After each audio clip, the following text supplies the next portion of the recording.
തദ്ദേശ തെരഞ്ഞെടുപ്പിനായി ഇനി മാസങ്ങൾ മാത്രം ബാക്കി നിൽക്കുകയാണ്.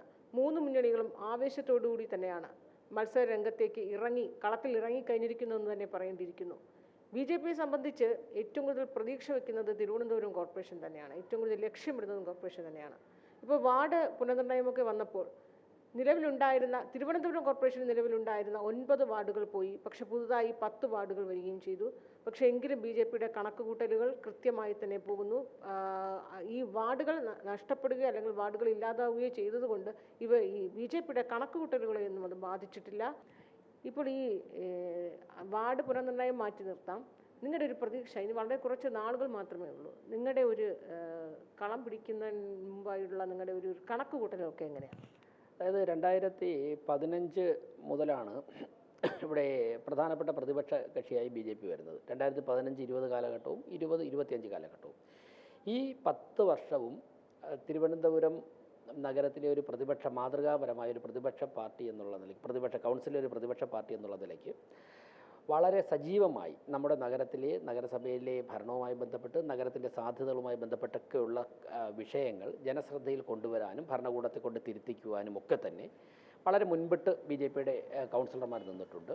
അതോടൊപ്പം തന്നെ ജനങ്ങൾ തിരഞ്ഞെടുത്ത ബി.ജെ.പിയുടേതായ ജനപ്രതിനിധികളൊക്കെ തന്നെ വളരെ സജീവമായി അവരവരുടെ വാർഡുകളിൽ, വനിതകൾ ഉൾപ്പെടെ അവരവരുടെ വാർഡുകളിൽ പ്രവർത്തിച്ചിട്ടുമുണ്ട്.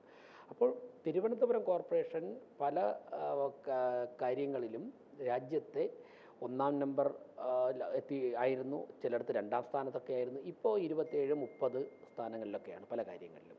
അതോടൊപ്പം തന്നെ ശുചിത്വത്തിൻ്റെ കാര്യത്തിലൊക്കെ തന്നെ നമ്മൾ വളരെ പുറകിലോട്ട് പോകുന്നു ഓരോ ദിവസവും.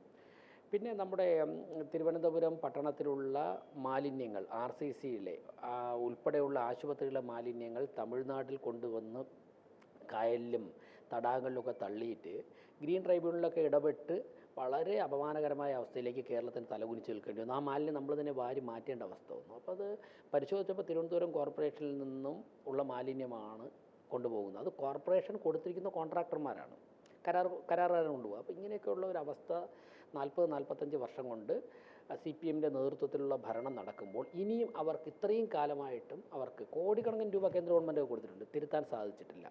അപ്പോൾ അതൊക്കെ ഞങ്ങൾ ജനങ്ങളുടെ ശ്രദ്ധയിൽ കൊണ്ടുവന്നിട്ടുണ്ട്. എന്നാൽ ബി.ജെ.പി നേതൃത്വത്തിൽ ഭരണം മുന്നോട്ട് പോകുന്ന ഇന്ത്യയിലെ ഒരുപാട് കോർപ്പറേഷനുകളുണ്ട്. ഇപ്പോൾ സൂററ്റൊക്കെ ഉൾപ്പെടെ, അതുപോലെ തന്നെ ഇൻഡോറൊക്കെ ഉൾപ്പെടെ മാതൃകാപരമായി ഭരണം നടത്തുന്ന കോർപ്പറേഷൻ, ഇതൊക്കെ ജനങ്ങളുടെ മുമ്പിലുണ്ടല്ലോ. അപ്പോൾ സ്വാഭാവികമായിട്ട് ജനങ്ങൾ അവരുടേതായ നല്ല തരത്തിലുള്ള തീരുമാനം എടുക്കുമെന്നാണ് ഞങ്ങളുടെ പ്രതീക്ഷ.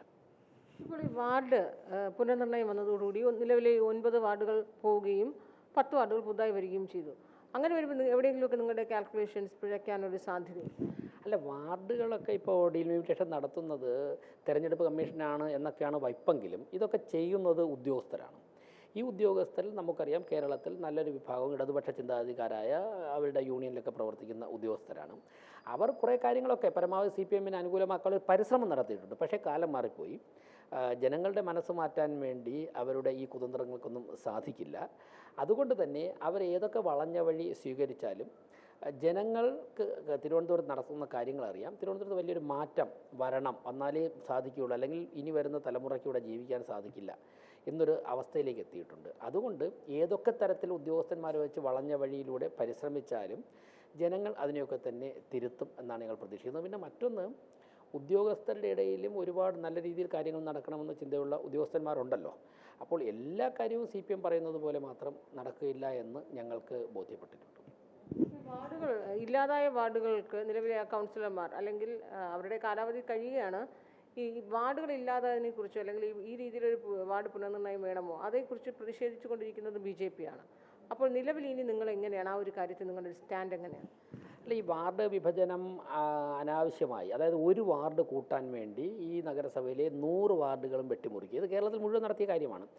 ഇത് വന്നപ്പോൾ തന്നെ ഞങ്ങൾ പറഞ്ഞു ഇത് അനാവശ്യമാണ്. കോടിക്കണക്കിന് രൂപയും മനുഷ്യശേഷിയും ദുരുപയോഗം ചെയ്യുന്ന, അവരുടെ കേവലം ഒരു രാഷ്ട്രീയ ലാഭത്തിന് വേണ്ടി ദുരുപയോഗം ചെയ്യുന്ന ഒരു നടപടിയാണ്. ഇതിൽ നിന്നും പിന്മാറണമെന്ന് പറഞ്ഞുകൊണ്ട് ഞങ്ങൾ തുടക്കം മുതൽ തന്നെ പ്രതിഷേധിച്ചിരുന്നു. നിയമ പോരാട്ടങ്ങൾ നടത്തിയതും BJPയുടെ ജനപ്രതിനിധികളുമൊക്കെ തന്നെ വാർഡുകളിൽ ഇതിൻ്റെ നിയമവിരുദ്ധമായി തിരുവനന്തപുരം കോർപ്പറേഷൻ്റെ ഭരണകൂടം ചെയ്ത കാര്യങ്ങളൊക്കെ തന്നെ ജനങ്ങളുടെ ഇടയിൽ പ്രചരിപ്പിച്ചുകൊണ്ടിരിക്കുകയാണ്. ഞങ്ങൾ രാഷ്ട്രീയമായും നിയമപരമായിട്ടുള്ള പോരാട്ടം തുടരുമ്പോൾ തന്നെ വരാൻ പോകുന്ന തെരഞ്ഞെടുപ്പിനെ ജനങ്ങളെ അണിനിരത്തിക്കൊണ്ട് എങ്ങനെ നേരിടാം, തിരുവനന്തപുരത്തെ രക്ഷിക്കാൻ വേണ്ടി ഏതു തരത്തിലുള്ള സമീപനം സ്വീകരിക്കാം എന്നുള്ള പ്രവർത്തനം ഞങ്ങൾ നടത്തുന്നുണ്ട്.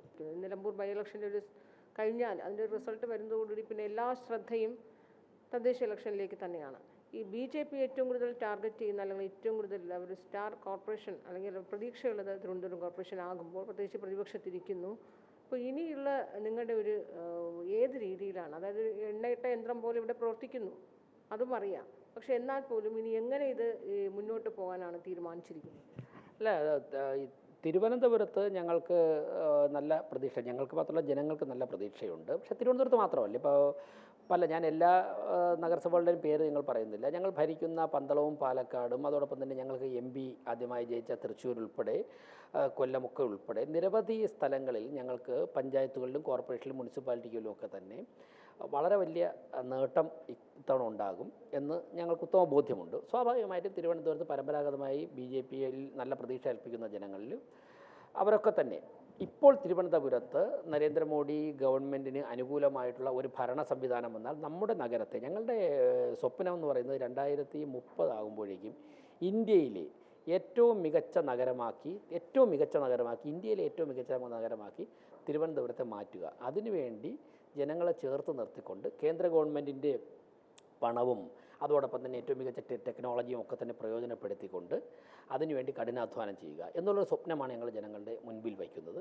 തീർച്ചയായിട്ടും ജനങ്ങൾ അതിന് അനുസരിച്ച് തന്നെ ഞങ്ങളെ സഹായിക്കും എന്ന് തന്നെയാണ് ഞങ്ങളുടെ പ്രതീക്ഷ. ഭരിക്കുന്നത് CPM ആണ് കോർപ്പറേഷൻ.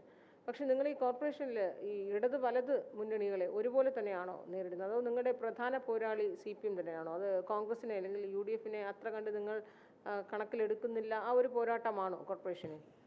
അല്ല, ഇവിടെ ഒരു ഓൾട്ടർനേറ്റീവ് സൊല്യൂഷൻ BJP ആണ് എന്നുള്ളത് തിരുവനന്തപുരത്തെ ജനങ്ങളുടെ മനസ്സിൽ പതിഞ്ഞിട്ടുള്ള കാര്യമാണ്. പിന്നെ കോൺഗ്രസ്സിന് പരമ്പരാഗതമായ വോട്ടുള്ള, അവർക്ക് ശക്തിയുള്ള മേഖലകളുണ്ട്. സ്വാഭാവികമായിട്ടും അവിടെയൊക്കെ തന്നെ അവർക്ക് ശക്തിയുള്ള പരമ്പരാഗത മേഖലകളിലൊക്കെ തന്നെ കോൺഗ്രസ്സിന് ഇന്നും പൂർണ്ണമായിട്ട് ആ ശക്തി ക്ഷയിച്ചു പോയി എന്നൊന്നും ഞങ്ങൾ പറയുന്നില്ല. പക്ഷേ കോർപ്പറേഷനിലെ അവരുടെ ഇടപെടലുകൾ വളരെ പരിമിതമായതുകൊണ്ട് തന്നെ ജനങ്ങൾ കോൺഗ്രസിൽ പ്രതീക്ഷ അർപ്പിക്കുന്നില്ല. നിങ്ങളുടെ സംസ്ഥാന അധ്യക്ഷൻ BJP രാജീവ് ചന്ദ്രശേഖർ, അദ്ദേഹം തിരുവനന്തപുരം ലോക്സഭാ മണ്ഡലത്തിൽ സ്ഥാനാർത്ഥിയെ മത്സരിച്ചപ്പോൾ വലിയ രീതിയിലൊരു വോട്ടിംഗ് പെർസെൻറ്റേജ് അദ്ദേഹത്തിന് നേടാൻ കഴിഞ്ഞു. അതുകൊണ്ട് തന്നെയും ഈ ഒരു കോർപ്പറേഷൻ തെരഞ്ഞെടുപ്പ് നടക്കുമ്പോൾ കഴിഞ്ഞ 2020 അപേക്ഷിച്ച് 2025 നിങ്ങൾക്ക് അദ്ദേഹത്തിൻ്റെ ആ ഒരു തെരഞ്ഞെടുപ്പും ആ ഒരു സാന്നിധ്യവും കുറച്ച് കൂടുതൽ മേൽക്കൈ നേടാനാകുമെന്ന് കണക്കൂട്ടലുണ്ട്.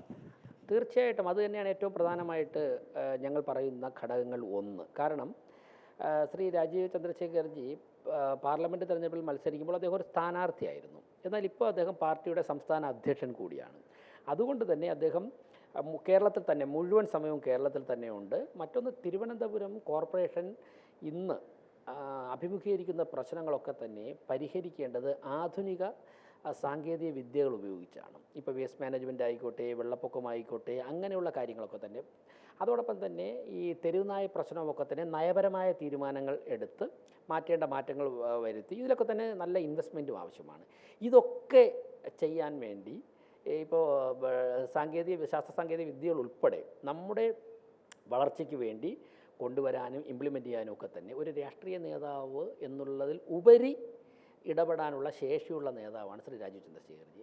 അപ്പോൾ തീർച്ചയായിട്ടും അത് തിരുവനന്തപുരത്തെ ജനങ്ങൾ മനസ്സിലാക്കിയിട്ടാണല്ലോ ഈ കോർപ്പറേഷനിലെ 4 അസംബ്ലി മണ്ഡലങ്ങളിൽ 100 വാർഡുകളിൽ 72 വാർഡുകളിൽ അദ്ദേഹത്തിന് നല്ല ഭൂരിപക്ഷം നൽകിയത്. അപ്പോൾ അദ്ദേഹത്തിൻ്റെ സാന്നിധ്യവും അദ്ദേഹത്തിൻ്റെ ഉപദേശവും തിരുവനന്തപുരത്തിൻ്റെ ജനങ്ങൾ അർപ്പിച്ച വിശ്വാസവും ഒക്കെ തന്നെ അത് മുതൽക്കൂട്ടായി മാറും. അദ്ദേഹം പാർലമെൻറ്റിൽ അദ്ദേഹത്തിന് അന്ന് ജയിക്കാൻ സാധിച്ചില്ലെങ്കിലും ഈ കോർപ്പറേഷൻ്റെ നേതൃത്വത്തിൽ നരേന്ദ്രമോദി ഗവൺമെൻറ് അനുകൂലമായിട്ട് ഉള്ള ഒരു ഭരണ സംവിധാനം വന്നാൽ തീർച്ചയായിട്ടും രാജീവ് ചന്ദ്രശേഖർജിയുടെ ഈ ശേഷിയൊക്കെ തന്നെ ഭരണ സംവിധാനത്തിലൂടെ പ്രയോജനപ്പെടുത്താൻ സാധിക്കും. ഇപ്പോൾ 101 വാർഡുകളായി ഉയർന്നു.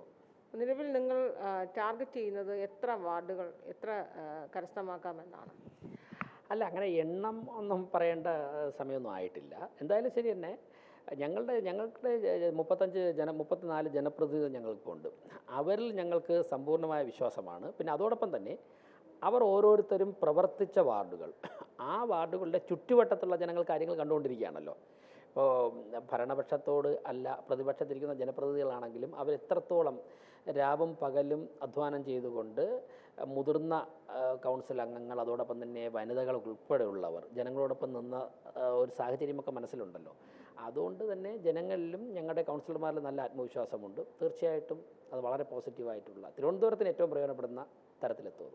വലിയ പ്രതീക്ഷയിൽ തന്നെയാണ് BJP തിരുവനന്തപുരം ജില്ലാ ഘടകം ഏത് വെല്ലുവിളിയും അതിജീവിച്ചുകൊണ്ട് വലിയ ആവേശത്തോടും കരുത്തോടും കൂടി തന്നെ ഈ തെരഞ്ഞെടുപ്പിനെ കോർപ്പറേഷൻ തെരഞ്ഞെടുപ്പിനെ നേരിടാൻ സജ്ജമായി കഴിഞ്ഞിരിക്കുന്നു എന്ന് തന്നെയാണ് VV രാജേഷ് നമ്മോട് പങ്കുവയ്ക്കുന്നത്. സുനിൽകുമാറിനൊപ്പം അൻഫിലി ഡിസൂസ.